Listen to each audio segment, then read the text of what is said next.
Welcome back to another episode of Straight from the CPA's Mouth. I'm Meredith Allen with the CPA Education Foundation, and I will be your host for this episode. We are back with psychologist, author, and public speaker, Dr. Jody Carrington.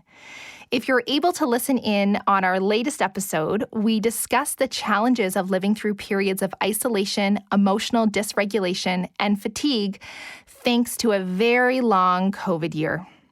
Today's conversation will focus on acknowledging those feelings and how we work through emotions and continue to support one another. Grab a cup of coffee and let's chat. 150,000 new businesses are created in Canada each year, but only emotional intelligence is a critical skill for leaders. How do I develop artificial intelligence will take over analytics, big data, trend analysis? Hearing that Alberta needs to diversify its economy, but how do we do that? Create new opportunities for young innovators. Businesses account for 77% of all private jobs traded created in companies. Canada. Filter out the noise. Hear it straight from the CPA's mouth. Welcome back, Dr. Jody Carrington. I'm so happy you're here again. I'm so happy to be here again. Well, this conversation is so meaningful, especially during these challenging times. And I am so grateful that we're able to bring you back for part two. I'm so grateful to be back for part two. I just felt like last time we just got rolling. We talked about all the hard things and we kind of ripped hearts open. And now I hope we can kind of step into this one about, okay, so what do you do? So that's really great when we're all exhausted and dysregulated and overwhelmed. What do we do to help us stay in the game so that we can continue to serve other people? So I'm excited to jump into that with you today, Meredith Allen. And, you know, you talked a little bit about Brene Brown in our last episode, and I'm a big fan of Brene, and she always talks about stepping into vulnerability. Stepping in, putting your boots on, stepping into vulnerability. And so I think this episode is really going to be helpful for a lot of our listeners today about, okay, so what's next? So what do we do? How do we, continue to move forward? So Jody, we talked a bit about, being wired to do hard things, but you've also been known to say we are also wired for connection. And what happens when the only source for connection is through a device, like a tablet, computer, or phone, and we're experiencing this notion of Zoom fatigue? I've experienced it. I know a lot of people have experienced it. After a hard day of work, you're on your computer, and now you want to connect with family or friends, but you just don't have the capacity to do it. So how do you handle that dichotomy of knowing it's important not only to make connections throughout this pandemic, but also preserving yourself so you don't burn out at both ends?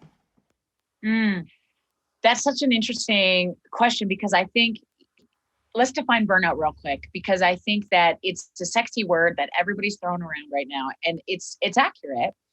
But I want you to know what that means. And so it's actually a term that was developed by Herbert Freudenberger in 1974.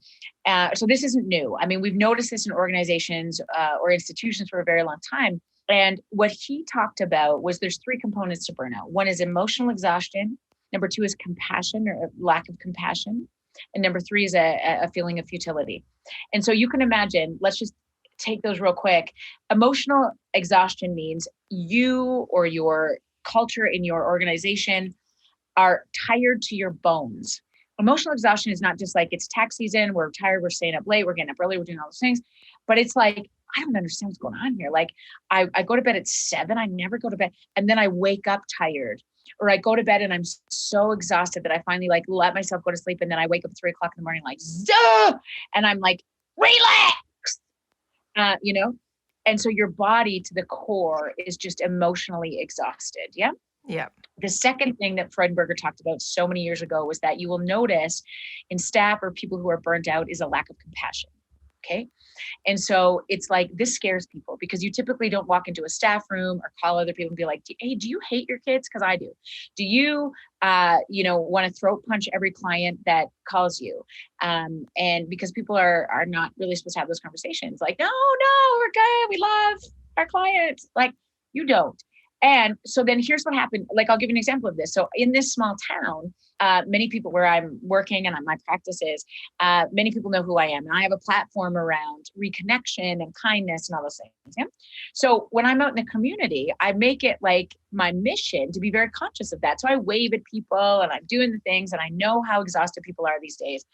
And I love it. I do it for me as much as I do it for other people. And so I was in the Walmart last week and I noticed this about myself, that I was like, anyway, so I came upon, I don't know if you've ever went the wrong way down a grocery store aisle in the last few months. Yeah. Many times. Very bad choices. And so what happened is I'm in the Walmart and I come down and I don't even notice, but I'm going the wrong way down the aisle. And I see this farmer fella, he got a mask on, and I'm waving, I'm doing the thing. I was thinking, oh gosh, it must be hard for him to wear a mask. I bet he hates this as much as I do. And so I said, hey, I wave, and he says to me, and he starts pointing down. Yeah.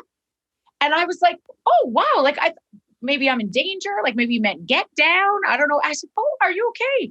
And he said to me, you're going the wrong way. Now, I'm a nice person and I understand what it means to have empathy and people are done. But do you know what my first thought was without hesitation?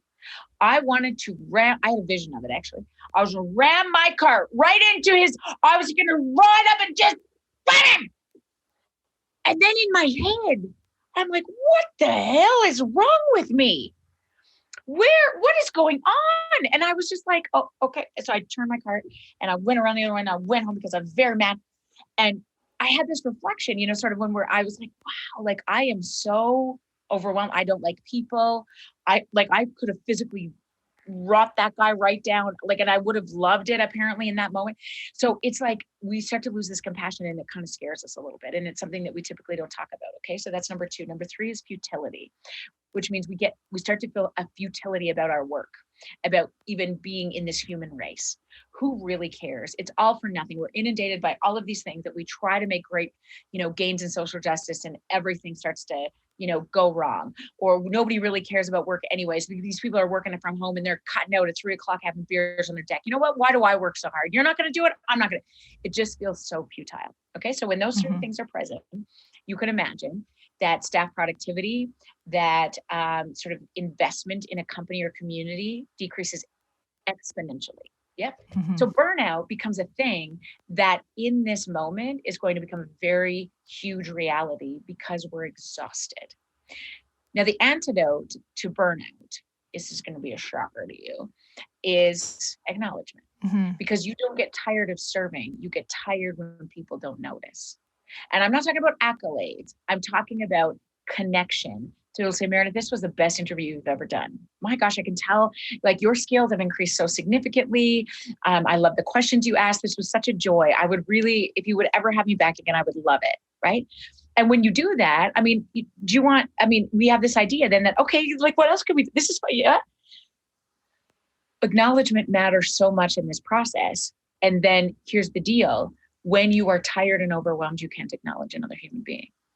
And so the answer for me, which is now the roundabout response to your question, is when we are so tired, it's going to be hard to do these things. So how do we keep ourselves in the game? The answer for me is one word. And I keep it on a sticky note on my computer, on my mirror at home. And it's one word and it says reconnect. Because see, connection is easy. Reconnection is how do I get back up and get in the game?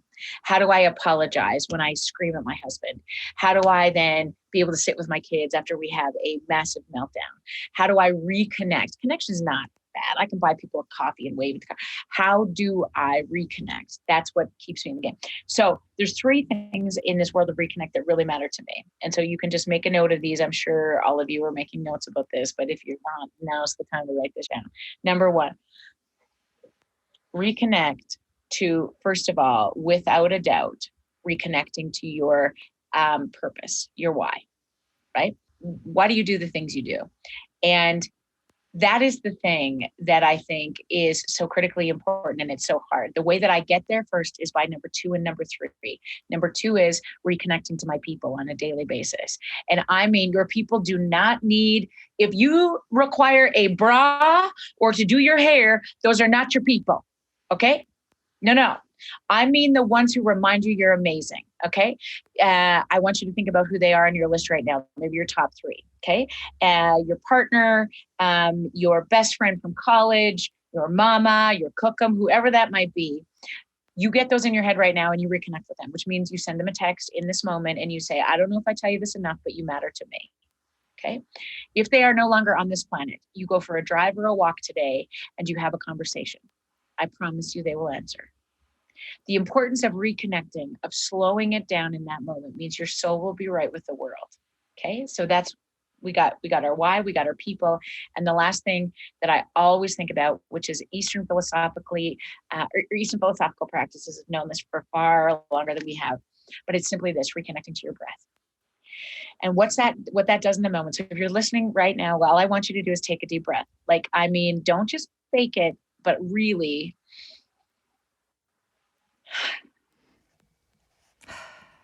again, as you said at the beginning of the last episode, drop your shoulders, the tongue goes from the roof of your mouth, and then wiggle your toes. And when you feel that calm body, that is the part of your ledger that's going to allow you to continue to serve and be the dad you want to be, or the partner you want to be, or the grandparent you want to be. You do not have access to the good parts of you when you are emotionally disconnected. Mm-hmm. So this word reconnect means matters so much to me. And my why, for example, number 3, which I said this number 1 before, but here's the deal. It's why reconnect, or why breath, and just truly, truly this idea about, your people. Those are the 3 things that matter the most. It is often my why that is the reason I do number 1 and number 2. And your why always comes back to that Ram Dass quote that we talked about. Listen, we're just here walking each other home. That's why you're on the planet. If you've lost your purpose and your passion, what's your legacy about? What's your legacy about? If your legacy is about having a huge bank account, you better be using it in some way to serve, to enjoy your family, to make memories, to belly laugh with your babies, to dance in your, yeah. But I promise you, it's never about a number. It's always about an emotion or a connection. And so why are you doing it? Listen, my why is over my shoulder on a quote that I look at every single day because I forget it most days. We are all just here walking each other home. After last week's episode, I brought that home into my own home, into my house, actually. And I started thinking a little bit more about that. And as soon as I sent that text to a friend, I was able to, connect with my sister. You get lovely endorphins that come back into you, right? And that make you just so happy. And it's kind of like when you get back into the gym, right? And you're thinking, oh, goodness, I don't want to get back on that treadmill. Please, please, please, I don't want to do it. You get on, you work out, you sweat, you get awesome endorphins that come back into you, and you're happy. You think a lot clearer. And I think that way too with that power of connection. We're chatting right now and my cup is filling up, Dr. Jody. It is filling up a lot, and we don't know each other, right? We just know each other in a professional sense, but it's even as small as that, as connecting with people that you work with on a different level, letting them know how you feel. Now, the other thing I want to chat with you today is around touch deprivation. So hugs, handshakes, that is part of our repertoire of human interaction. What do we do moving forward? Are handshakes going to come back in? Hugging your mom, hugging your grandma, that still feels like there's some, right now in the pandemic, there is a fear associated around that. But once we move out of this, how do we come back to that and be able to hug the people that we love? Yeah, I think the simple answer to that is one step at a time. I think that, without a doubt, we're wired for it. If you ever watch people, their inclination is to just, how many times have I had this conversation where I step into somebody and like, oh, sorry. And often followed with, are we doing this? Are you okay with it? What? And pretty soon the question's going to be, have you had the vaccine? Yeah. And I think it won't take long to get back into that rhythm. I think that we will be conscious of it probably for years to come. But it's probably, not necessarily a bad thing. We know that the physical disconnection from each other can't last forever. There may be another season that makes it difficult to do that. And, we will manage that one too. But it's really in this, I think, understanding that we're wired for this. And it's sort of like when you haven't done a thing for a little while, it takes you a little bit to sort of get over that fear. I often see this in kids too, about especially, kids in the last year who are really developmentally influential in this idea of put your mask on. No, you can't touch. You can't do these things. And don't hug grandpa. Watch this. And there will be a relearning of making that safe again. There will be a investment in that process, but we're wired for it. So I really have no concerns in that regard. I think it'll be a thing where we are conscious of it. And perhaps, for the physical safety of many of us, it's okay that we're conscious of that. But how do we be very also aware of how critically important that is? I think is just the kicker. Mm-hmm. Oh, I dream about the day I can hug my parents again. That is, I bet you I'm do. dreaming about it. Yeah, I'm really looking forward to that. So as we work towards the finish line of COVID-19, with the promise of vaccines and all of us as a community coming together, walking each other home, getting us through it, what have you learned from this pandemic? And are there any practices from last year or currently that you plan to hold on to? Okay, so I think that, so first of all, this is probably not the best time for this, but I don't think we're through it. I don't think we're anywhere near it. And in fact, I think what I really would like to say is that I think we really need to buckle up around the idea that the emotional fallout from this has not even began to settle in, because we're not even through the state of heightened arousal around, are we safe? Are you safe? Who's getting the vaccine? What's happening? And what our body keeps the score. And so when we're really on edge about, is the school going to close? Is this going to happen? We're still there.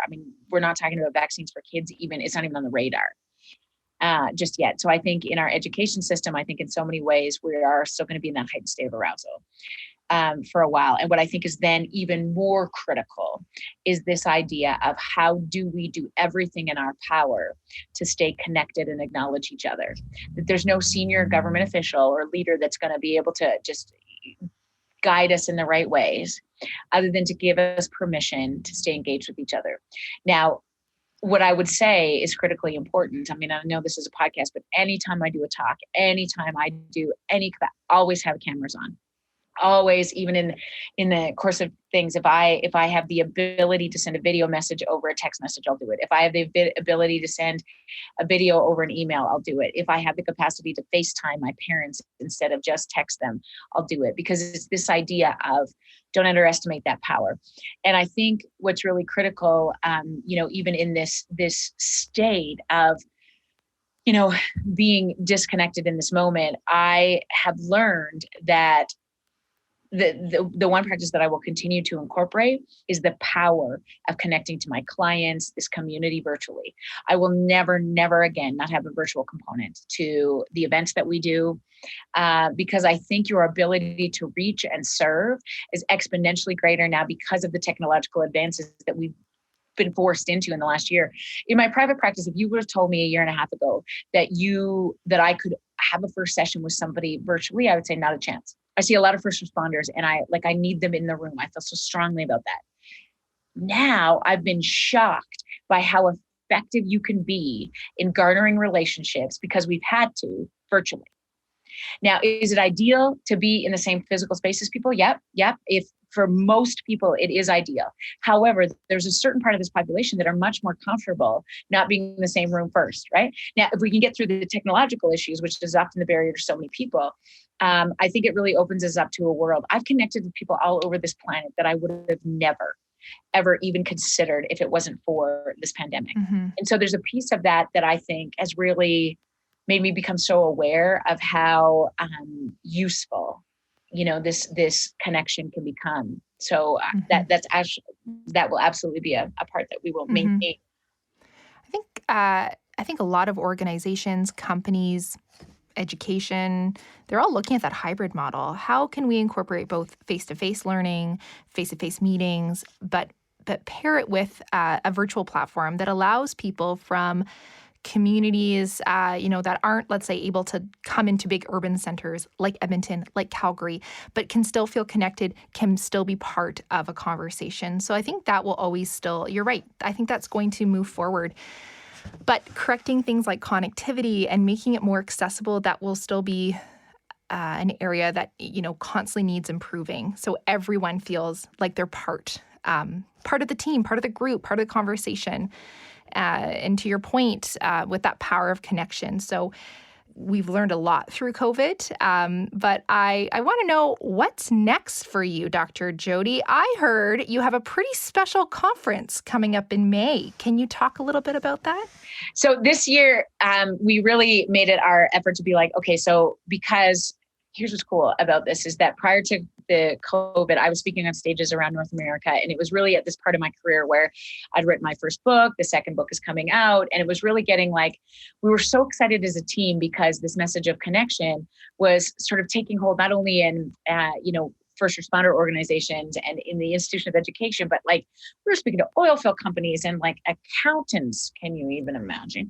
And we were starting to have this like big momentum. And I was like, this is amazing. And then of course, COVID hit, everything stopped.